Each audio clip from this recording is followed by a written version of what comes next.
Thank you. Thank you for being with us today. My name is Ron Klein. I'm the chair of the Jewish Democratic Council of America, known as JDCA. We're joined today by a very special guest, Ambassador Dan Shapiro, former U.S. Ambassador to the State of Israel, whom we will soon introduce.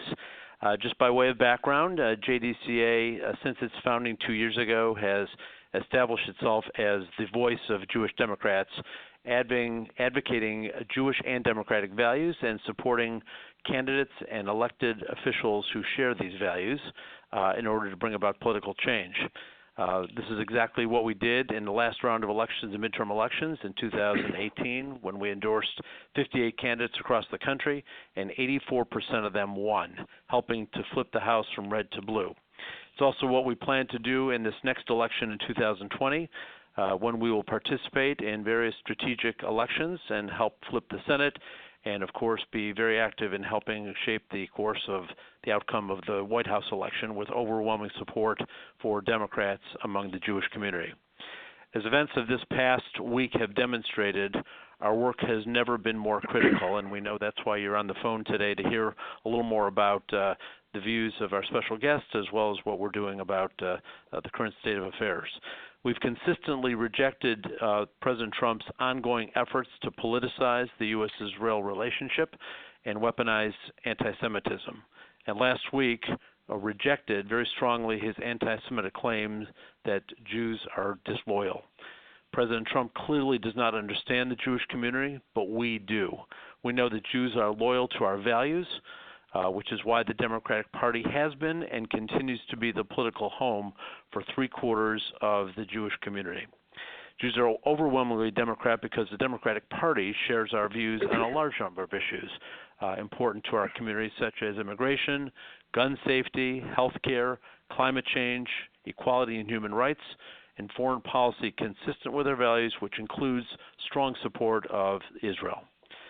There's no one more qualified, in our opinion, to speak to the current state of U.S.-Israel relations than Dan Shapiro, the former U.S. Ambassador to Israel, who will offer insight on recent developments and what it means to the U.S.-Israel relationship and navigating the path forward as Jewish Democrats. I'm going to turn it over to Michael Rosenzweig, who is our one of our board members, to introduce Dan, but just want to point you to jewishdems.org, which is our website, jewishdems.org. Please look us up. Stay current on our website. Every day we have more information, discussion points, observations about what's going on, and of course, as we go forward toward the election, we'll have a lot of information on the election itself. Michael, I'll turn it over to you. Thanks, Ron. Thanks very much. It's my honor, it's my privilege to introduce our good friend Dan Shapiro today. Dan, as you know, is a former U.S. Ambassador to Israel. He was appointed by President Barack Obama, and Dan served as U.S. Ambassador to Israel from July of 2011 until January of 2017. In that capacity, he participated in Israeli-Palestinian negotiations, U.S.-Israel discussions on the Iran nuclear agreement, and negotiations on the $38 billion Memorandum of Understanding for U.S. military assistance to Israel. As ambassador, Dan won praise from leaders across the political spectrum for his thoughtful and his deliberative approach to diplomacy. And I will add that he was a very popular figure and continues to be a very popular figure in Israel. Dan's time as ambassador to Israel followed a diverse career of over 20 years in senior foreign policy and national security positions in the U.S. government. At the moment, Dan is the Distinguished Visiting Fellow at Tel Aviv University's Institute of National Security Studies. I think everybody on the call knows that he is frequently a guest on major media networks to discuss developments in Israel. We're very fortunate to have him with us today. I'm now going to turn this back over to Ron, our chairman, and our executive director, Haley Soifer, who will moderate the conversation. Before I do, just a reminder to those joining us, all of your lines are muted. But if you have questions, please send them to us at info@jewishdems.org, and we'll try to get to as many of them as we possibly can. Ron, Haley, I'll turn it back to you. Great. Thank you so much. So Dan, before we get into politics, there are growing security concerns in Israel that we are all following very closely. In the past few days, there have been Israeli strikes and increased tension in Syria, Lebanon, Iraq, Gaza, and the West Bank, including a horrific attack targeting a Jewish family that killed a 17-year-old girl. Talk to us about the current state of regional security, how the IDF is responding, and what role the U.S. should be playing at this time to mitigate tension in the region. Thanks for the question, Haley. Thank you, Ron and Michael, and thanks everybody for joining the call. And I'm glad we started with security and the regional questions, Haley, because as much as we have concerns and issues to talk about how these issues are playing out in American politics, and we will, we shouldn't lose sight of these very tense and somewhat dangerous times that Israel and its neighbors are traversing. You mentioned several things that have happened in recent days. Israel has been known to have been conducting a campaign to prevent Iran from establishing military infrastructure in Syria. Often it does that without publicly acknowledging those strikes, but the other night it struck a base where Iran had set up the Quds Force, Iranian Quds Force had set up Shia militia with explosive-laden drones that were going to be planned as attacks against Israel. They prevented that attack from occurring. There were also strikes on the Syrian-Lebanese border against a Palestinian terrorist organization. There were some not fully explained drone events and explosions in Beirut in a Hezbollah stronghold. There have been several strikes or explosions, attacks of some kind against Shia militia in Iraq, and Israel has not claimed credit for those, although the Prime Minister has been saying that Israel will strike anywhere it feels it must to prevent Iran from developing the ability to attack Israel. And then, of course, you mentioned the terrible attack in the West Bank that killed a young girl, Rina Schnerd, and more rockets from Gaza in the last few days, including some that interrupted a outdoor concert in Sderot and really sent the community into some panic. So obviously this is a very, very difficult arena at the moment, and it has Israelis a bit on edge, certainly aware that any one of these fronts could escalate. Tonight, Prime Minister Netanyahu has invited his leading opponent in the election, General Benny Gantz, in for a security briefing. This is a sign that this is something that really transcends politics at the moment, and all Israelis are going to pay close attention to it. Certainly, I think the U.S. posture has been and should continue to be to fully support Israel's right of self-defense. Secretary Pompeo reiterated that the other day, and that's with respect to these strikes in Syria. That has long been U.S. policy under the Obama administration and the Trump administration. There should be full awareness by the United States. I don't think there's any question, and there hasn't been, about Iran's very malign activities and intentions in the region, that it does arm and support terrorist organizations and militia groups, and through its own forces seeks to find many different venues through which it can attack Israel and Israeli interests, and perhaps threaten American and other allied interests as well, and that these are all part of that effort. Some of it may be connected to the Iranian effort to demonstrate that it can push back on the maximum pressure that the Trump administration has been imposing since it withdrew from the nuclear deal. But whether that's true or not, it's a wholly unacceptable but fully consistent part of the Iranian policy. There are definitely opportunities for U.S. diplomacy with Russia, with Europeans who have more open channels to Iran than we do, perhaps with China as well. Since we don't have our own open channels with Iran at the moment, we need to use every available channel we have to get the Iranians to understand how seriously we take this, how much we will support Israel's right of self-defense, and ensure that that's the posture of other countries as well. And then finally, we need to be aware of the escalation scenarios. There's no question that Israel does not seek an escalation on any of these fronts. It seeks to manage these threats without them mushrooming into sort of full-blown conflicts. The United States and Israel obviously need to do a lot of coordination at senior levels and through intelligence channels and through our military-to-military relationship on how to avoid those scenarios, but also what to do, how we will respond if those escalations occur.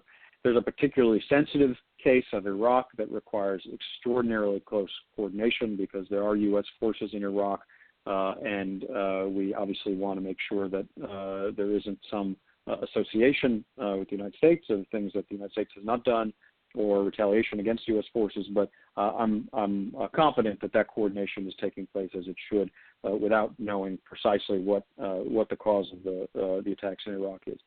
So I think I'll stop there, but just to say that this is something that really warrants all of our attention on an ongoing basis over the coming days, and I believe it has that of our leadership. Well, thank you, Dan. Appreciate the update. I know all of us are watching closely, and appreciate the fact that this is being treated seriously by all sides.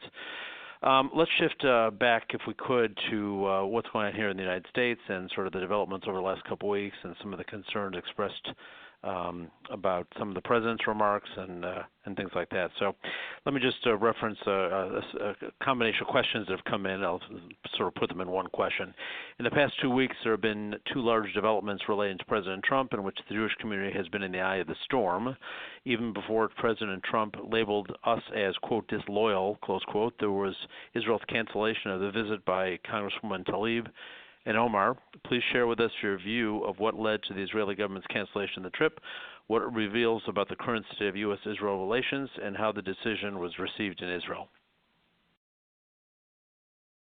Sure. So, I'm often asked in Israel and elsewhere, I'm sure many people on this call get this question about, what is the Democratic Party's views on Israel? And obviously there are some new voices in the party, and we obviously hear them and are aware of them. I'll get to that in a moment.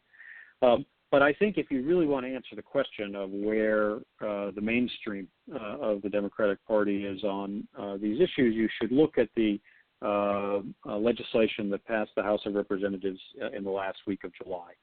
Obviously, any legislation that comes up in the House of Representatives is brought up by the Democratic leadership of the House, and then all of the following pieces of legislation passed overwhelmingly. A resolution that strongly condemned the BDS movement as a movement that is dedicated to Israel's destruction, and also strongly supported Israel's right of self-defense and the importance of the United States helping achieve a two-state solution.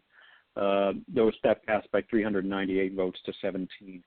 There was additional legislation on supporting and codifying the $38 billion MOU, additional legislation imposing additional sanctions against supporters of Hamas and Palestinian Islamic Jihad, additional legislation to fix a law that has currently prevented U.S. assistance from going to the Palestinian Authority security forces that are good partners to Israel in preventing acts of terrorism. These were, I think, good examples. These all passed overwhelmingly. These were very good examples of the mainstream positions in the party in support of the U.S.-Israel relationship, in support of our security partnership and Israel's right of self-defense and ability to do so, in support of Israel's legitimacy and against challenges to that legitimacy, and in support of helping to achieve, or at least for the moment, keep alive the prospect of a two-state solution so that Israel can remain the Jewish and democratic state it was founded to be and always will be. And those themes were reiterated then by bipartisan delegations that traveled to Israel in August, large numbers of members, one led by Majority Leader Hoyer, 41 Democrats, another one led by Minority Leader McCarthy with about 30 Republicans. Those are the mainstream positions. And look, it does not mean that there isn't room for disagreement or criticism with some policies of the Israeli government. There's no question that the members who came on Majority Leader Hoyer's delegation had their share of frank and open conversations as allies with Prime Minister Netanyahu and other Israelis on issues about Israeli settlement, construction, on issues about demolitions of homes, or on indeed the talk of annexation or drifting away from two states. But that also doesn't undercut, and I think if you talk to any of the members who attended that delegation, you would hear them say their strong commitment to the foundational principles of the relationship that I referenced. At the same time, it also doesn't mean that there aren't some other members. There aren't very many of them, but they get a lot of attention who have different views. I've strongly disagreed with the views expressed by Congresswoman Omar and Congresswoman Tlaib. supporting BDS or calling for curtailing assistance, and sometimes giving expression to it in ways that have gotten into anti-Semitic tropes. That obviously deserves criticism, and I have done it, will do it. I think any of us should feel that we can do that again. Nevertheless, they had planned a trip, which was an opportunity, even if they had their intention to try to reinforce those themes, an opportunity for them to come and see something and learn. And Israel had made a very sensible decision to allow them to come and make clear that Israel is open and nothing to hide. And certainly, as was stated by Ambassador Dermer when he made that decision or announced that decision, shows great respect for the U.S. Congress and for the U.S.-Israel relationship, and would let any member of Congress come. And then what clearly happened was President Trump weighed in and said that this would be a sign of weakness for Prime Minister Netanyahu or for Israel to let these members of Congress come to visit. That is a vicious, really, way of capitalizing on the support President Trump has among many Israelis who appreciate quite a number of the things he's done, but to try to impose his divisive politics and his even racially charged politics in which he's targeted these same members of Congress by saying they should go back to their countries and using other really outrageous slurs. And try to draft Israel into that U.S. domestic political campaign. Under that pressure, and obviously given the political context the Prime Minister is in, heading into his own election campaign, he made the decision to cancel the visit. I think that was a mistake, as I've written, and I think many organizations across the broad spectrum of the Jewish community, many members of Congress across both parties have indicated that was a mistake. But it really, to me, was a sign that President Trump wants to draft Israel and subcontract Israel into his own very divisive domestic politics in the United States. And that, to me, is not an appropriate way to conduct this relationship. This relationship has always been based on a foundation of bipartisan support, something we have valued as the means in which this relationship stays stable through periods of agreement and disagreement, through changes of government in both parties and in both countries. And that has always been the historic approach that administrations have taken and most members of Congress have taken. For the president to lead an effort that is so divisive and so counter and antithetical to that principle of bipartisanship in this relationship is not the kind of friendship that I think anybody who values the U.S.-Israel relationship would look for. Great. Okay. Well, our next question relates to an interview that you gave on CNN, I believe on Sunday, on Don Lemon. Actually, maybe it was Friday last week. You said that Trump's charge of dual loyalty demonstrates that he thinks Jews should support him because of the so-called gifts he has bestowed on us related to Israel. Talk to us about this statement that you make, the impression that Trump has given Jews gifts because of his record on Israel, and how it translates into our politics in terms of the Jewish vote in the United States. How do you assess Trump's record on Israel? Well, President Trump has done a number of things that many Israelis appreciate and many people on this call probably support, and I support some of them. Moving the embassy to Jerusalem, I think, was appropriate. Not sure it was done. In fact, I'm sure it was not done as well or as smartly as it could have been to ensure that it didn't cause the total breakdown in the communication between the United States and the Palestinians. But the embassy is where it belongs in Israel, in Jerusalem. Many Israelis appreciate the recognition of the Golan Heights.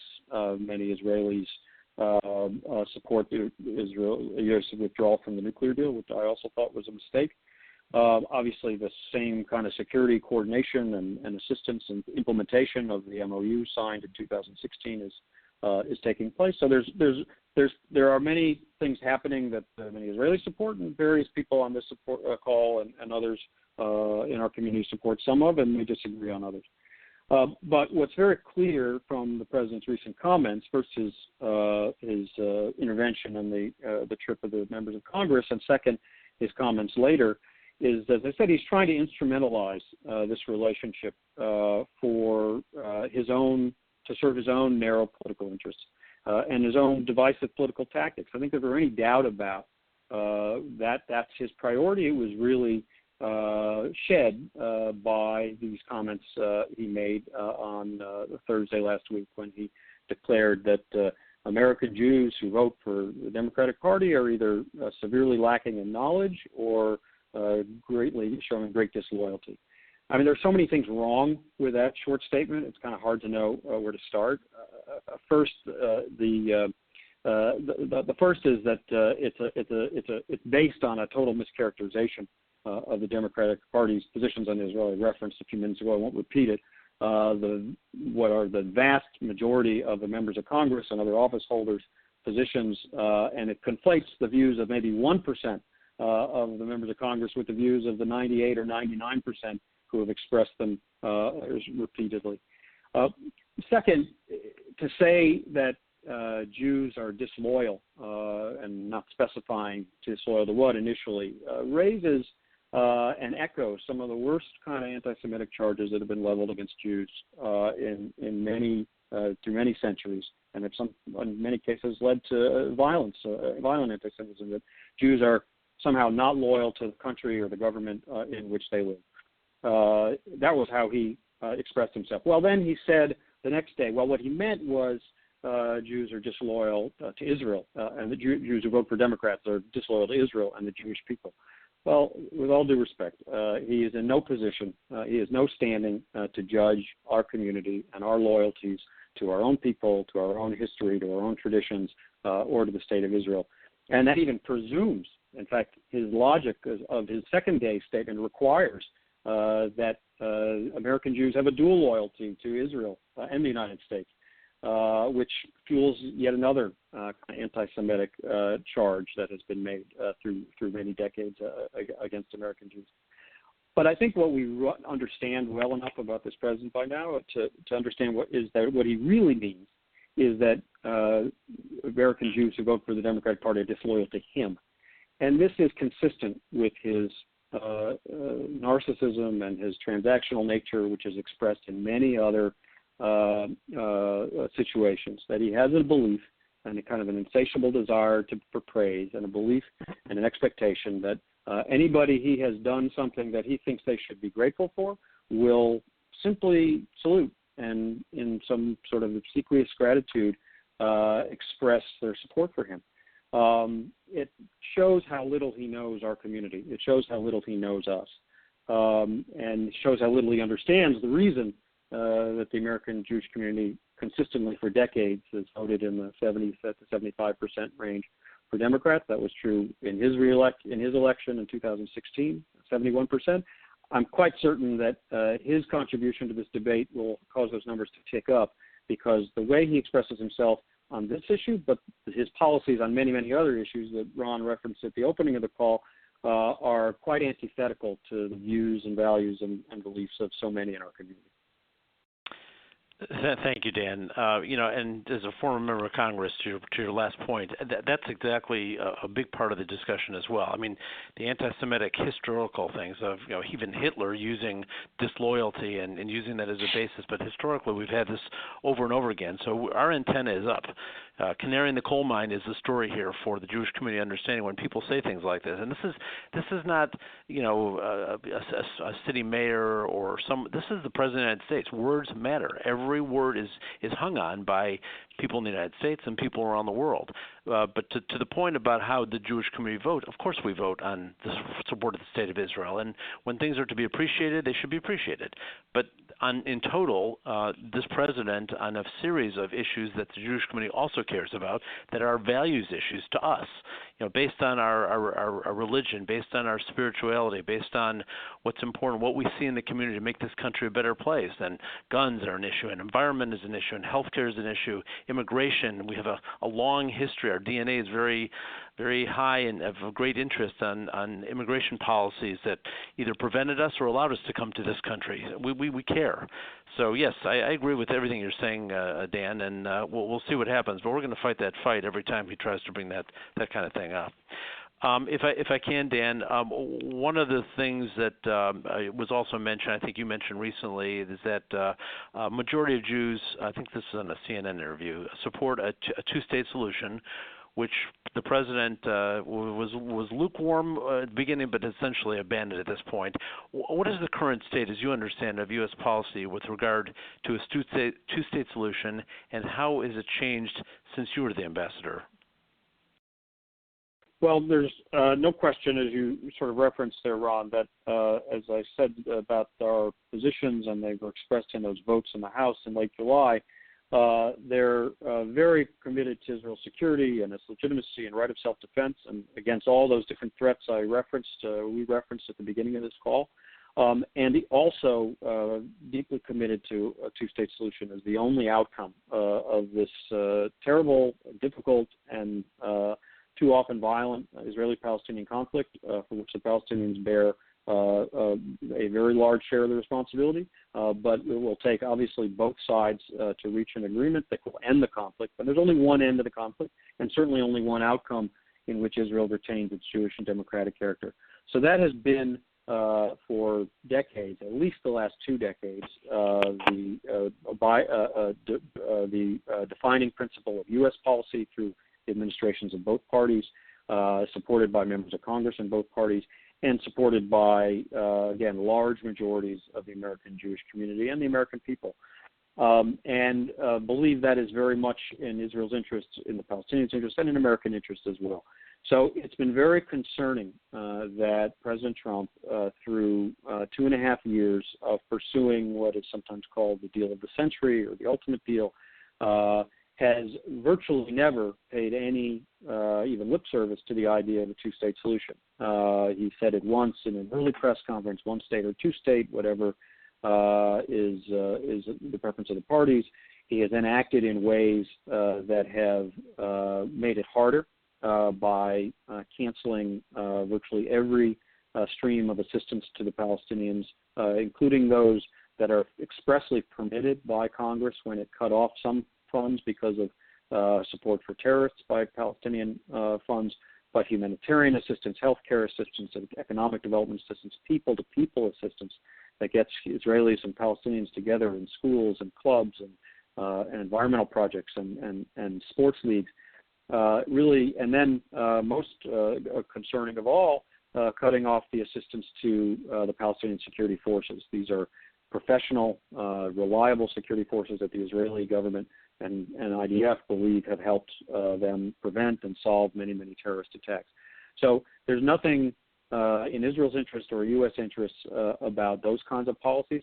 There's certainly nothing in our interests about being silent as voices grow in both Israel and on the Palestinian side, saying, we're not interested in two states anymore. There are quite a number of Palestinians who now are saying, you know what, we're fine if we just go for one state between the Jordan River and the Mediterranean, equal rights for all, and we'll see where the demographics take us. There are Israelis who are now talking openly about annexing parts or even all of the West Bank. And if you annex part of the West Bank, it's almost inexorable that the Palestinian Authority will collapse, and that will lead Israel to retake control of virtually all of the West Bank. Again, none of those outcomes are good for Israel's security. None of those outcomes are good for Israel's Jewish and democratic character. All of those outcomes place pressure on the values-based U.S.-Israel relationship. And President Trump has really not shown any commitment to them. It's very concerning. We haven't seen the specifics of the plan that's been presented or that will be presented, perhaps. Maybe it will never be presented. So I've been reluctant to judge it or cast judgment on it until we see it. But until now, every action and every policy has been consistent, not with an effort to keep the two-state solution alive and viable through a difficult period when the parties don't have enough trust in each other to negotiate, but rather accelerating the conflict on the glide path toward a binational state, towards some non-Jewish and non-democratic outcome in which Israel's very existence will be put in jeopardy. Great. We'll now turn to the Israeli elections. Israelis go to the polls in less than a month. In the April elections, Prime Minister Netanyahu touted his relationship with President Trump, and President Trump personally intervened in the Israeli election and coalition formation process that followed it. Do you see that happening again in this election cycle, and what are the leading issues driving the Israeli vote? Additionally, what do you predict in terms of the outcome of this upcoming election in Israel? Well, that's a nice try, Haley, but I know better than to predict about the outcome of Israeli elections, so I'll let the Israeli people have their say. It was true that President Trump was more actively engaged in efforts timed and very openly kind of expressed in their intention to be helpful to Prime Minister Netanyahu before the April election.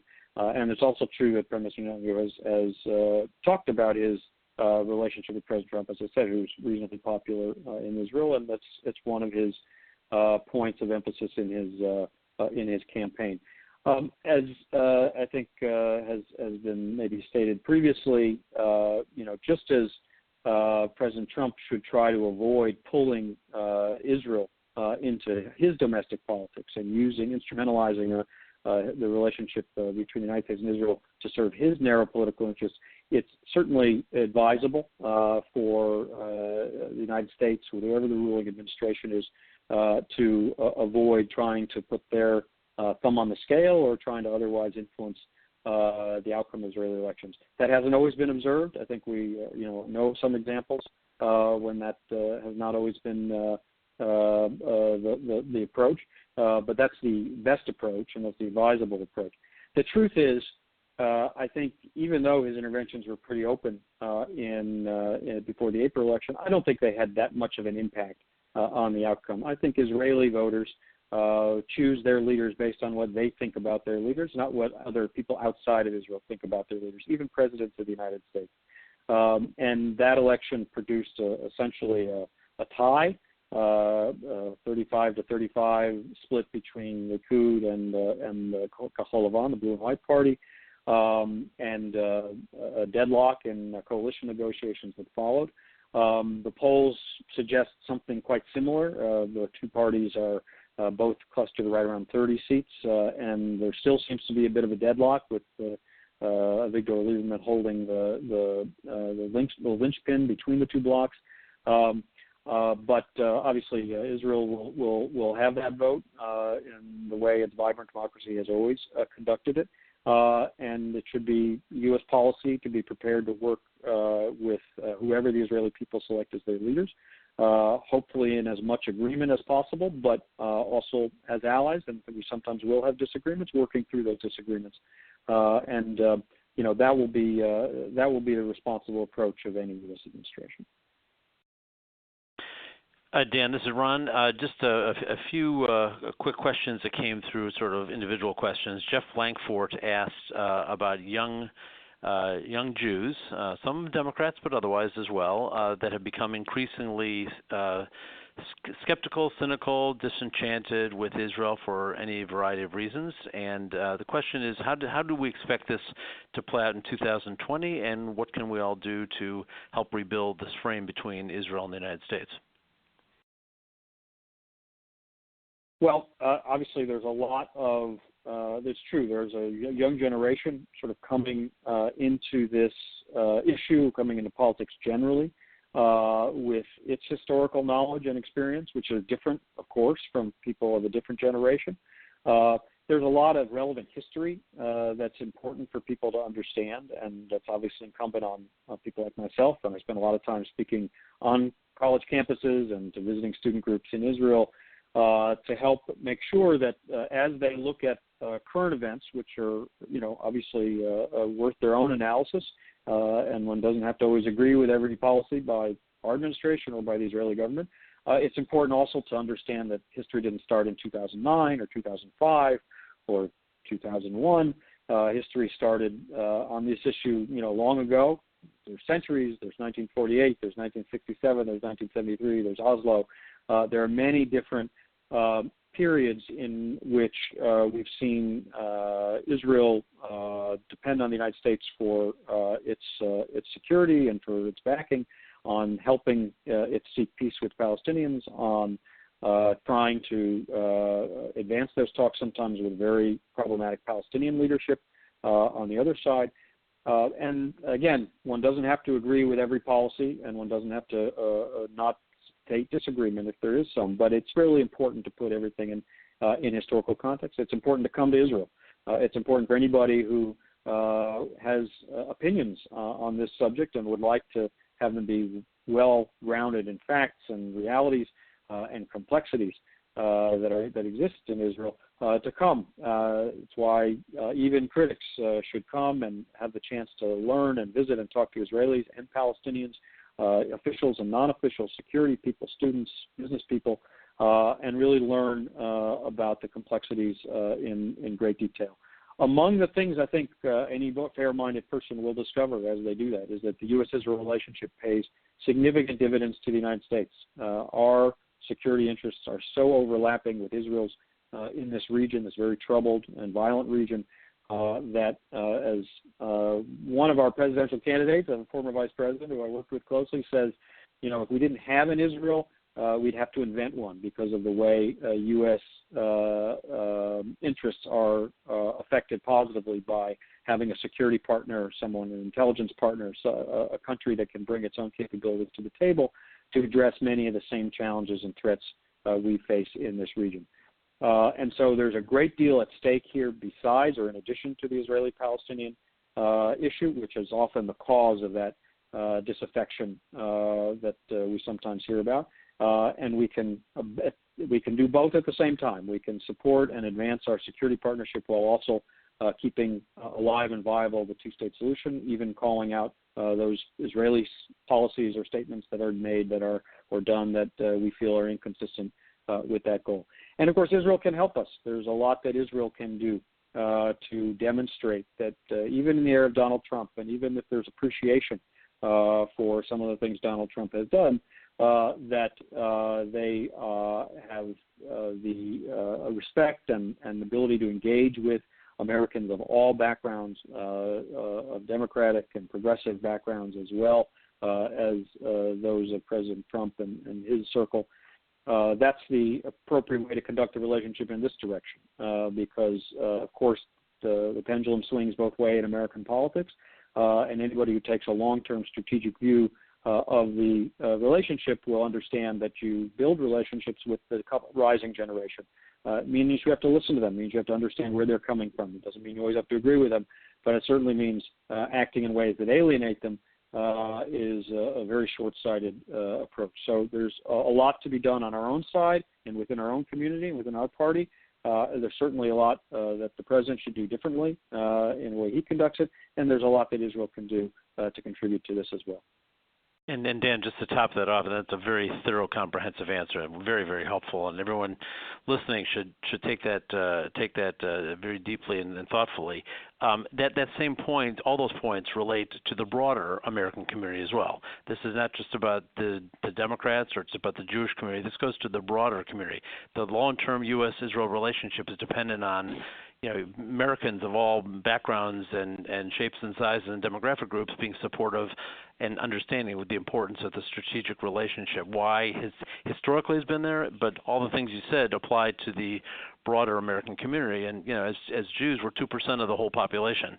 So we need friends on all sides and from all backgrounds and to understand all the things that you mentioned. But certainly as a community, we need to make sure that we're extending beyond just our own Jewish community, but to a broader subset of America. Haley, you want to ask the next question? Sure. We have a question from Gabriela Sadat. What are your suggestions regarding bridging gaps between the Israeli government, the American Jewish community, and the Democratic Party? What should Democrats prioritize when discussing Israeli policies? Well, I think, again, I don't know that I need to reinvent the wheel here. The package of legislation that the House of Representatives, under the leadership of of Speaker Pelosi and Leader Hoyer and Congress Chairman Engel, the House Foreign Affairs Committee, Ted Deutsch, Brad Schneider, and others, brought to the floor in late July, really, I think, articulates all of the core elements of this policy and the way we should be thinking about it. It strongly stands for Israel's security, including in codifying the MOU. It strongly stands for Israel's legitimacy, including stating strong disagreement with the BDS, without going through the necessity of binding legislation that's going to get tied up in the courts over constitutional concerns over years. Simply a very strong, morally stated position that BDS, as its own proponents, freely state, is not about a two-state solution, but it's ultimately delegitimizing Israel's existence. Strong support for Israel against the various security challenges it faces, such as terrorist organizations on its various borders, and strong support for ensuring that the United States does not give up on a two-state solution that is the only way Israelis and Palestinians can live in peace and security, and Israel can carry out its destiny as the Jewish and democratic state it was intended to be. Those are core elements. There's a lot of details that flow from all of those, how we provide the assistance, the different missile defense programs like Iron Dome and Arrow 3 and David Sling, the other military training programs we work on together, the other aircraft and other helicopters and other systems that Israel requires from the United States. Lots of details on how the United States can and should be sustaining the structures of a two-state solution. I mentioned all those aid projects or aid programs that even in periods of non-negotiations and even in periods of violence actually provide a base of stability and help Palestinians maintain and hopefully over time build the infrastructure of an independent state that can function as a peaceful partner to Israel, even while conditioning other aid as it needs to be. There's a lot of other detail about supporting Israel's normalization with Arab states. That's a good thing that it is starting to happen, that we are seeing Arab states who have traditionally shunned Israel because of their common interest against Iran, because of other regional factors, have started to lower the barriers. But there's a long way to go on normalization, and that will ultimately be connected toward advancement toward a two-state solution. So there are many, many, many details around all of these policy issues. But I do think that package of legislation really carries the core elements. And we should continue to state that those are our policies, those are our principles, those are our values. We will stand for those. We will stand for those even when the president is not consistent with some of those. We will stand for those even if the Israeli government gets sucked into his politics, as it unfortunately has and should avoid. And so those are our values, those are our policies, and I think doing that education into our own communities, our party, our communities, our youth, is and asking and expecting that our Israeli partners will help us with that is really what we're called to do at this point in time. Okay, last question. We're always looking for the positive side as well, and when talking about Israel and Jews in the United States and our contributions. Share with us, you obviously are in Israel, and share with us anything that is not in the news that would be viewed as something we can talk about that's a positive story coming out of Israel right now that you may be picking up there that we're not hearing about. There I would say a couple of things. One is not that it's not known; it's not even as much in the news as the last couple of weeks because of these other stories. But the technology innovation that continues to emerge from Israel is absolutely phenomenal, world-changing, deeply affecting the U.S. economy and the U.S. technology base. It was once Startup Nation was once primarily focused on information technologies, computers and software and the like, but it is now the same kind of innovation is producing breakthroughs in water technologies and clean energy technologies and healthcare technologies and transportation technologies and food and beverage innovations. to the point where almost anywhere you see a technology that is making the world better, safer, more productive, you very frequently see Israeli innovators behind it, and very frequently seeing them use the United States as their primary export market and then their platform to go global. So there's a great deal of excitement involved in a whole bunch of initiatives around that effort, and I think it's obviously something that we really only seen in many ways the beginnings of. The other thing I want to mention in the context of this upcoming election that I think is actually quite understated in terms of how well it is, how widely it is observed, is the increasing integration of Arab citizens of Israel into Israeli society. It's not complete, of course. It's a process, and it's a minority population. Some of whom hold views that are less friendly to their country, but the vast majority of whom see Israel as their country of citizenship, a country that they're actually proud of, a country that they want to participate in. You see more and more integration socially and economically and in the workplaces and in the universities of Arab citizens and Jewish citizens of Israel. You saw a significant, unfortunate decline in voter turnout in the last election, but very, very prominent efforts by a number of parties to try to boost that turnout, and a lot of discussion about Arab citizens of Israel for the first time being open to the prospect of having their elected representatives serve in an Israeli government, and certainly wanting to be more part of this country's future. These are complicated issues. They are all tied up in history and, of course, identity, and connected in certain ways with the Israeli-Palestinian conflict. But I think the trends actually are much more positive than are often understood. And when you go into the communities where Arab citizens of Israel live, Palestinian citizens of Israel, as many of them identify, you often hear a lot of optimism about their prospects and what they hope to achieve and how they hope to contribute to Israeli society. And I think among Jewish Israelis, a increasing understanding and openness about how much that benefits the country as a whole as that process unfolds. There are many efforts, some supported by Jewish federations and other philanthropies, and some government efforts as well. There are U.S. government and other embassies involved in promoting entrepreneurship and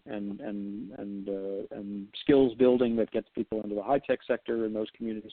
So there are many, many things happening in that area, which I think are a bit beneath the surface, but much more positive than is often understood. Well, I'm glad we had that last question. That was a good finish and very interesting, positive news. And Mr. Ambassador, we really appreciate you lending yourself to us for 50 minutes of extremely good information, quality perspective, a lot of great experience that you have to share with us, how you view and how Israelis view and how American Jews view all these complicated issues. But we're living in complex times. Our organization, Jewish Democratic Council of America, does represent the Jewish democratic point of view, and as we said, today's conversation had a lot to do with Israel, but also had a lot to do with how Jews vote in the United States. And our views in support of Israel, of course, is undeniable, and as you said, 99% of Jews in Congress and members of Congress on the Democrat side and Republican side, it's a bipartisan and always needs to be a bipartisan issue, and whether it's President Trump or anybody else who tries to divide this country, divide our community, or divide support of Israel, it's a tragic mistake, and we will fight back. But the Jewish community also cares about so many other important things, and will be very active in this next election on the Democrat side for sure on issues that are important to us in the United States. So again, we all thank you for being on this call today, Mr. Ambassador, and all of the participants. We want to again point you to jewishdems.org. That's www.jewishdems.org. Learn about us, participate with us, join with us. Please financially support us. The more resources we have, the more we can scale out and have an impact in this next election. Every dollar counts, and every dollar will be spent wisely.